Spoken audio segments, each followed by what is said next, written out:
ఒక అబద్ధం చెవులు చిల్లులు పడే విధంగా రీసౌండ్ ఇచ్చి అరుస్తూ ఉన్నా కూడా ఆ అరుపుల మధ్య నిజం ఏమీ వినిపించదులే అని చెప్పి సైలెంట్గా నిజం ఉండిపోకూడదు. నిజం తన ప్రయాణం కొద్దీ అది కొనసాగించక తప్పదు. నిజం ఖచ్చితంగా కనుక రీసౌండ్ చేయాల్సిందే. పెద్దగానా చిన్నగానా కథ పక్కన పెట్టండి. మరీ ముఖ్యంగా ప్రస్తుతం గల్లీ నుంచి ఢిల్లీ వరకు రాజకీయాలను, ఆ రాజకీయాల్లో వాళ్ళు ఎంచుకుంటున్న అంశాలను, ప్రజలను మిస్‌లీడ్ చేయడం విధానాన్ని చూసిన తర్వాత నిజం అనేది గనక కనీసం కొందరు జనాలకైనా రీచ్ అవ్వకపోతే ఇంక అంతకుమించి దారుణం మరొకటి ఉండదనిపించింది. ఇప్పుడు అది ఎందుకు ఇప్పుడు భోగాపురానికి సంబంధించి చూడండి. ఇందులో జగన్మోహన్ రెడ్డి గారి పాత్ర లేదు అని చెప్పడం కోసం ప్రభుత్వం అంటే పెద్దల దగ్గర నుంచి మొదలుపెడితే రాత్రి అంటారు పాలకపక్ష టీవీ ఛానల్ దగ్గర నుంచి పొద్దున పత్రికల వరకు వాళ్ళందరూ ఒకే లైన్ ఏంటి? ఎర్ర బస్సు రాని దగ్గరికి ఎయిర్ బస్ ఎందుకు అని జగన్ అన్నారు. ఎర్ర బస్సు రాని దగ్గరికి ఎయిర్ బస్ ఎందుకు అని జగన్ అన్నారు అని. కానీ అసలు విషయం ఏంటి?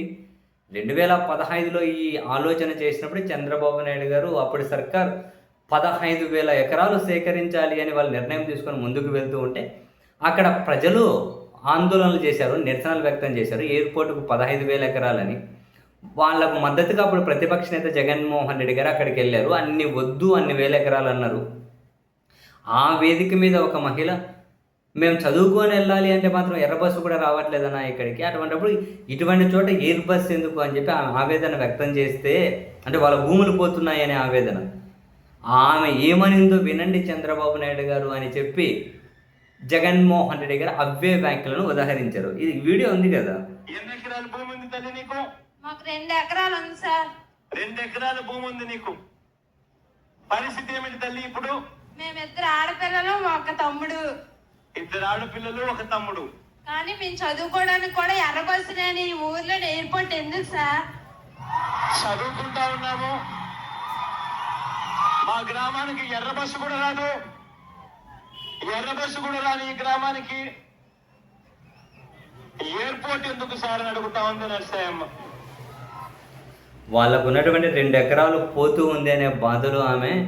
మేము చదువుకోవాలంటే టైంకి బస్సు రావట్లేదు సార్, విమానాలు ఏం చేయాలనేది ఆమె పాయింట్. అక్కడ 15,000 ఎకరాలు తీసుకుని మా భూమి పోతుంది అని ఆమె అన్న వ్యాఖ్యలు జగన్మోహన్ రెడ్డి గారు ఉదాహరించారు. ఇప్పుడు భోగాపురం ఎయిర్పోర్ట్లో జగన్మోహన్ రెడ్డి గారికి క్రెడిట్ లేదు అని చెప్పడం కోసం ఈ ఒక్క లైన్, అది కూడా ఆమె అన్నది 15,000 ఎకరాలు తీసుకోవడాన్ని వ్యతిరేకించుకుంటూ చేసిన మాట. ఏది అబద్ధం, ఏది నిజం? అబద్ధం ఏది, నిజం ఏది? ఇప్పుడు ఆయన జగన్మోహన్ రెడ్డి గారి ప్రమేయం లేకపోతేనే కోర్టు కేసులన్నీ ఆయన హయాంలో ఎట్లా క్లియర్ అయ్యాయి? భూములకు నష్టపరిహారం ఎట్లా చెల్లించారు?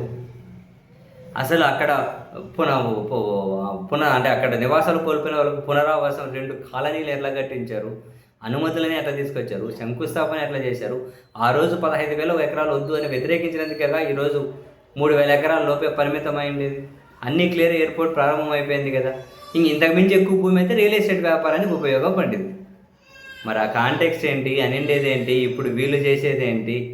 ఎంతసేపు అని ఒకేదే ప్రచారం, ఒకే అబద్ధాన్ని పదే పదే జనంలోకి, వేదికల మీద మాట్లాడిన వాళ్ళు, టీవీ ఛానల్లో, పొద్దున పత్రికలు పదే పదే ఇదేనా? తప్పదు. అబద్ధం మరిచినంతకాలం నిజం కూడా ఎక్కడో దగ్గర మూలుగుతూ అయితే ఉండాలి కదా.